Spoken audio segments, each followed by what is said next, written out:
Yo, what's good, YouTube fam? It's your boy Devon back in the flesh for another legendary video. As I'm continuing to keep things all nitty gritty, everything so saucy in the land of professional wrestling. More importantly, appreciate you guys coming through for this live edition for Friday Night Smackdown. As things was heading to a great situation when it comes to things getting picking up for the card for Bad Blood, heading to Red Hot Atlanta. More importantly, we had all the stars were out when it came to tonight's edition for Friday Night Smackdown. With tonight's card, we have some decent matches on the card. We have Tiffany Stratton and Nia Jax, the WWE Women's Champion, and tag team action to implement implications to crown a number one contender as Naomi and Bailey were going to come to alignment and pretty much get things underway when it comes to whoever wins and from their side of the team was going to become the number one contender.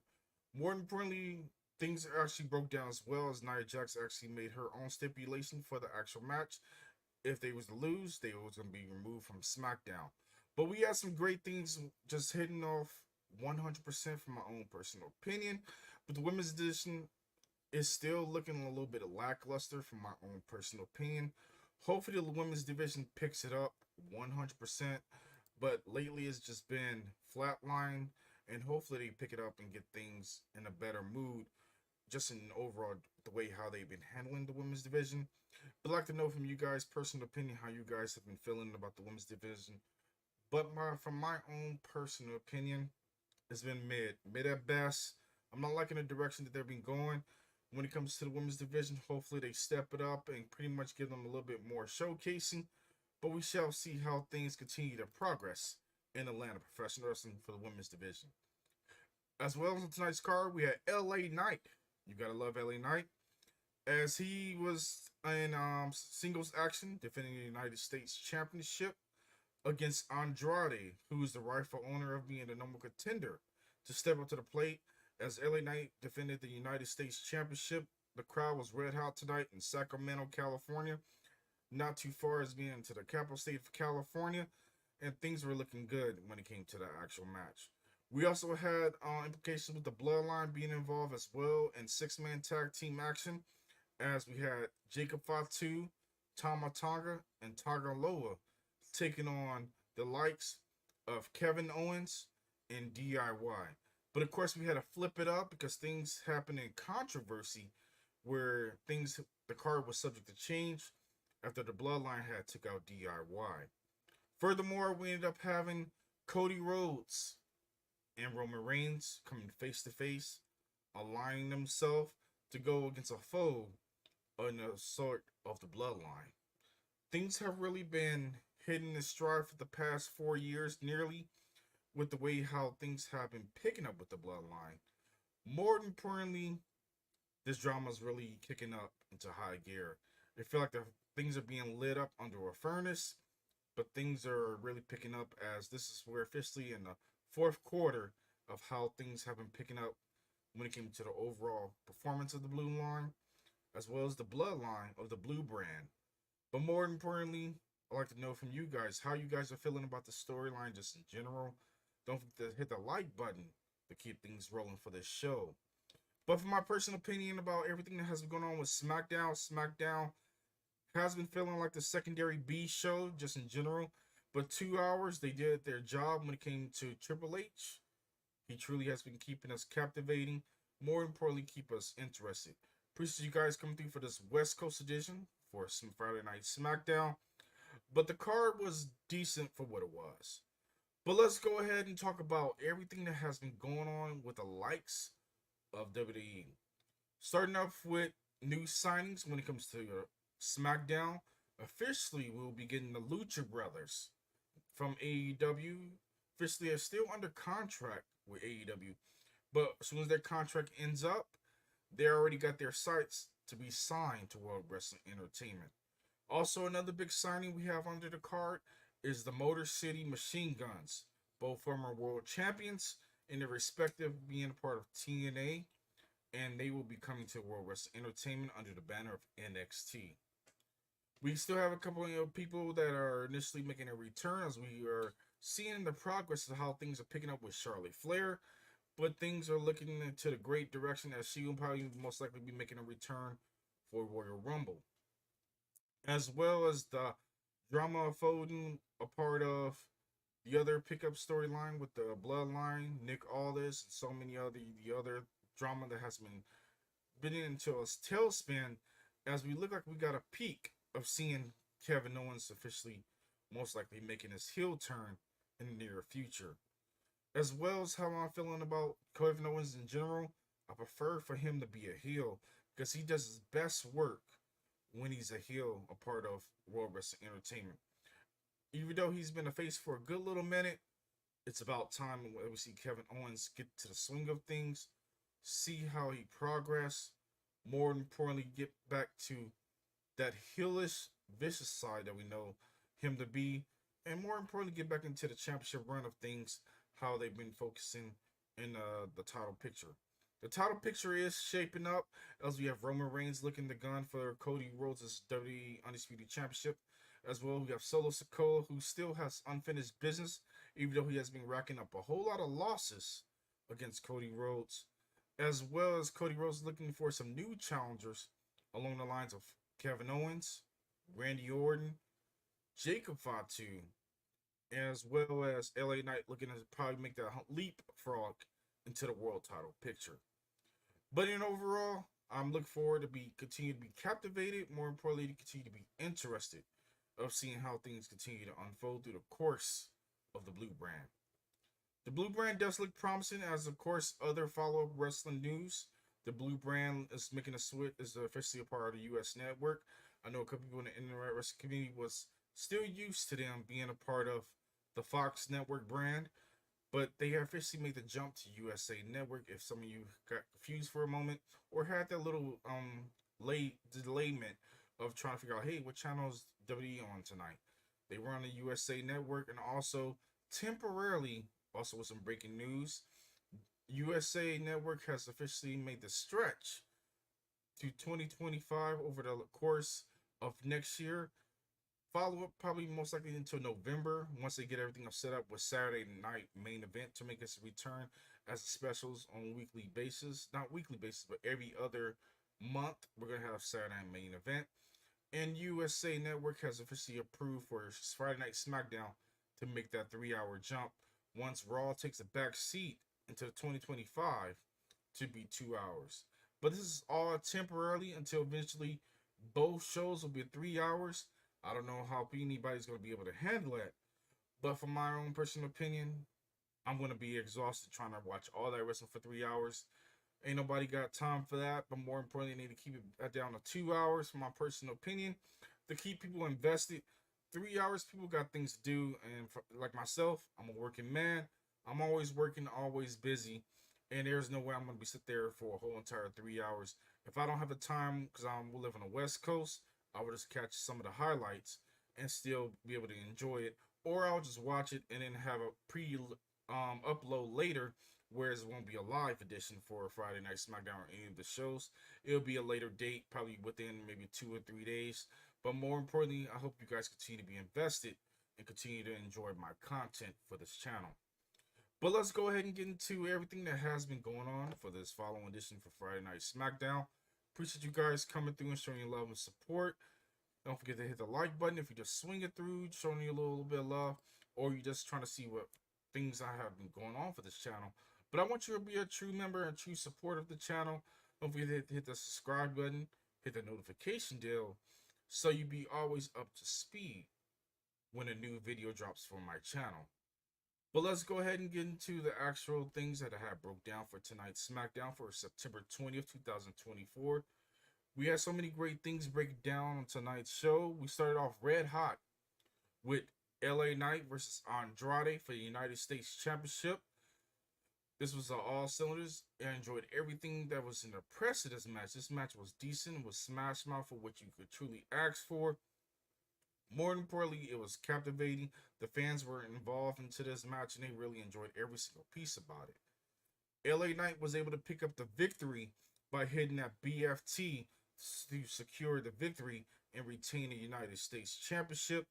After a decent match, this match really went the distance. You got everything that you wanted, and I really enjoyed this match 100%. Post-match, LA Knight was trying to give Andrade a fist pump, But Andrade was not feeling that. He wanted to give full respect of giving a code of honor by giving a full handshake when it came to the overall performance of truly giving respect. And he respects LA Knight for the performance that they put on. More importantly, the chemistry that they mixed up together. And I enjoyed that actual match. Then we get to Tiffany Stratton, who's chatting with Nia Jax. They go on with about a rambling story about everything that initially broke down, including Nia was on getting her nails done and all those different things, and of course about the implications for the match if Bayley or Naomi gets pinned, they're gone from SmackDown. Also, Nia Jax suggested that if Stratton lose, she will be leaving SmackDown as well. So Nia Jax is gonna have enemies from all territories, and I don't know if Tiffany Stratton's feeling that, but I feel that face turn was coming very, very soon. We go back to the commercial break and we have Carmelo Hayes who confronts Andrade after a great performance. Of course, he mocks him, berates him, gets directly in the face, and they get into a shoving and they get into a full-on brawl. Things break down after the referee swarmed and broke things up, and the cameras pinned to water getting splattered on the camera and the whole 9 yards. And they were separated, in which that had ended the background fiasco in the background. Afterwards, we got a video package of Roman Reigns and Cody Rhodes face to face. Roman Reigns had the whole barricade and pretty much have a full on escort with a whole bunch of SUVs, bringing them down to the football arena he originally was playing in the old school football arena. More importantly, Cody Rhodes came down in a nice Ferrari, and pretty much things picked up very quickly. Cody Rhodes took off his jacket. They both met center field in Atlanta College football stadium. More importantly, Cody Rhodes and them, they went back and forth. They said their piece. Cody Rhodes says this is his city, and he knows that that was Roman Reigns' football field. But they pretty much came to odds and realized what was important for the common good. Two enemies become friends to go after another enemy. But it was interesting to see how things turned out. Roman Reigns talked about the situation that has happened since things broke down, including Jimmy Uso being taken out, Paul Heyman, the Wise Man, getting taken out, and as well as his Ula Fala being taken from his possession, and the destruction of the Bloodline being completely reshaped and rechanged in an image he never thought he would see. But he said he's still his former self, and he's not going to go out like that, and he's coming for the Bloodline, along with Cody Rhodes. It's going to be intriguing to see how this tag team match unfolds, as we have Cody Rhodes and Roman Reigns going into Bad Blood to take on Jacob Fatu and Solo Sikoa. The way how things have been shaping up with the Bloodline side of things, Jacob Fatu has been nothing but amazing. 100%. When it comes to Jacob, you know you're going to get your money's worth. When it comes to Jacob Fatu, when it comes to Solo, I feel like he's second fiddle. When it comes to Jacob, when it comes to just his overall aura of who he is, even though he is the tribal chief, secondary, but he's holding his things into play with the camp of the Bloodline. But it's gonna be something that is not gonna sleep on. But having that super duo like the mega powers of Roman Reigns and Cody Rhodes is something that we finally get, like the mega powers or the one man trip. But more importantly, I look forward to seeing how they mix together, how Cody will feel, because he's surrounded fully with all Bloodline drama, especially after Roman Reigns lost the championship at WrestleMania to Cody Rhodes. How will they gel together? How will things work behind the scenes? Is Solo going to try to manipulate them to try to turn on one another? Are they going to have heated moments where they're going to basically shove each other or shout at each other because they're trying to get on the same page? But it'd be highly interesting 100% to see how things unfold with the way how things have been going with the storyline of the Bloodline, as well as this tag team match that's going to be set up with the Bloodline taking on the Roman Empire, and as well as the American Nightmare. We get into things of next to come up. We go to a backstage of Kevin Owens. Byron Saxton's really pushing the envelope, and he's trying to get a comment from KO of how he felt about that whole situation happened. KO is really just not in the mood. He just brushes off and walks away. They come back from things breaking down. Byron Saxton asks him again, how's he feeling, everything. Kevin Owens loses as he was sitting on road cases, and he says he has things that he needs to get off his chest, and he will say it later on tonight, and he walks away. We get ready for this quick match of Apollo Crews versus Giovanni Vinci. Giovanni's trying to get his first win on the SmackDown brand after being repackaged into this new aura by himself, kind of like a rich man, kind of like Alberto Del Rio, who previously was there, but in an Italian style, rich man. But things really didn't pick off the way how he truly wanted to be.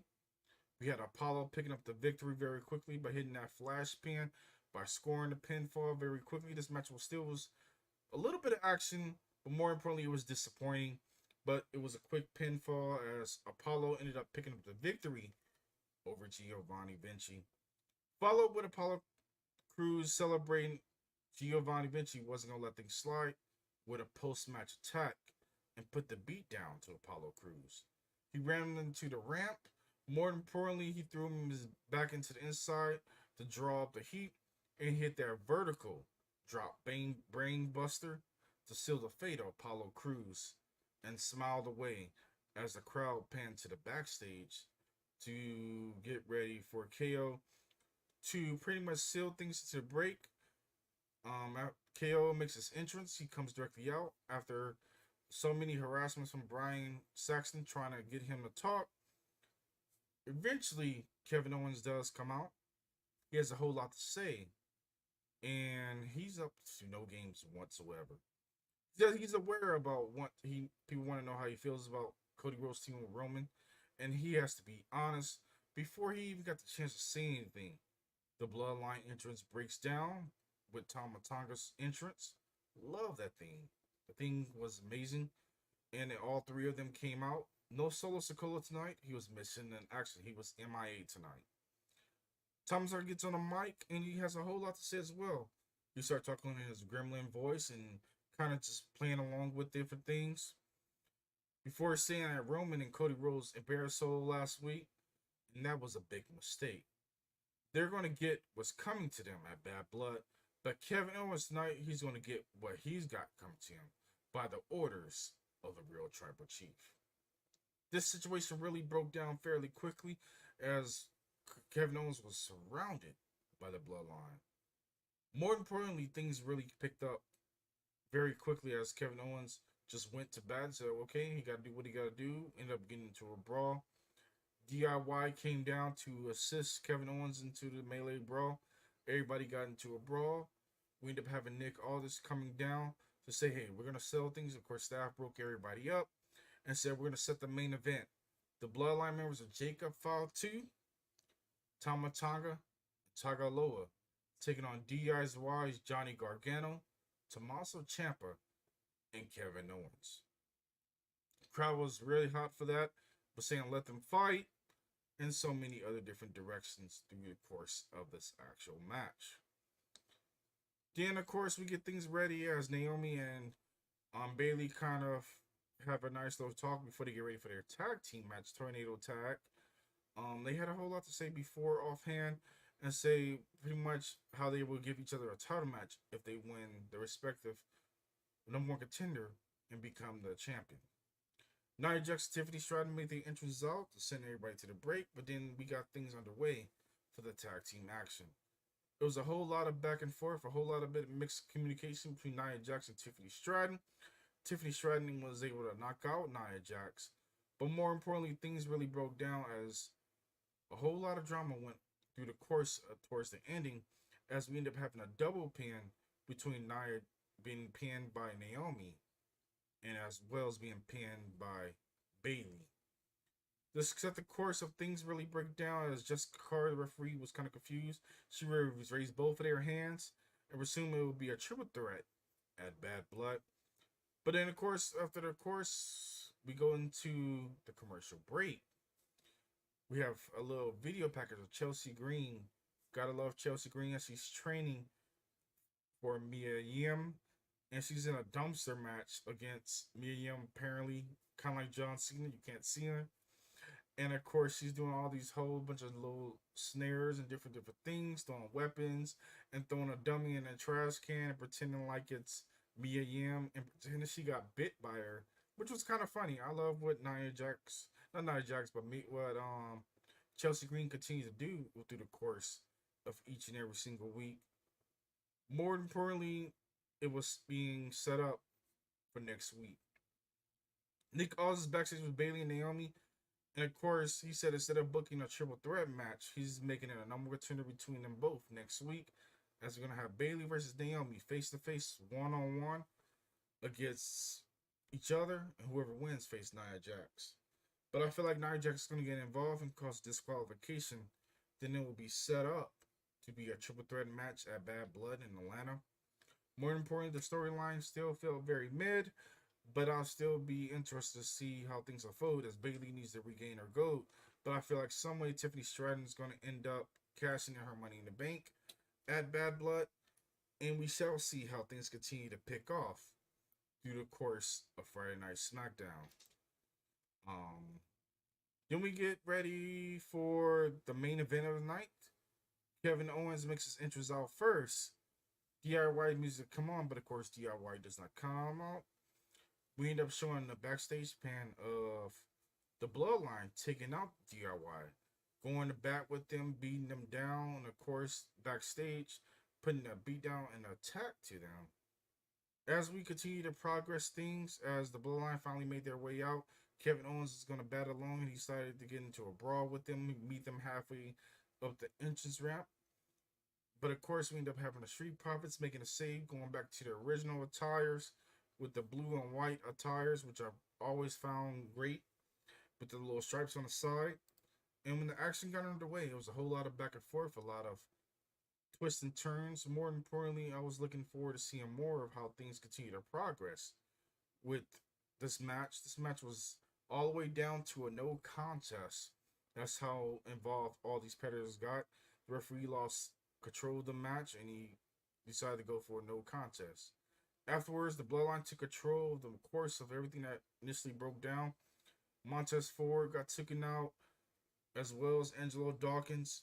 They were going to set up Kevin Owens for a table, but it kept getting botched with multiple different interference, including DIY coming down to fight as well. They got taken care of as well.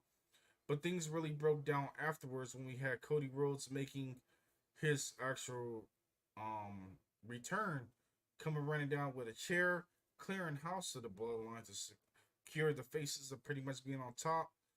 And things had concluded as we went off the air with Cody Rhodes being in the middle, celebrating with the crowd. But overall, SmackDown was pretty decent when it comes to my overall rating of what I felt. How SmackDown was cooking tonight. I give it maybe a 3.8 out of 5. But it was okay for what it was, and it kept the course of how things was running smoothly. But more importantly, I appreciate you guys coming through and showing your love and support for this live edition for Friday Night Smackdown. Hopefully you guys continue to be a true member. Smash the like button, subscribe, more importantly, hit that notification bell so you be always up to speed when a new video drops for this channel. And I appreciate you guys coming through, and I'll catch you guys in the next one. Peace.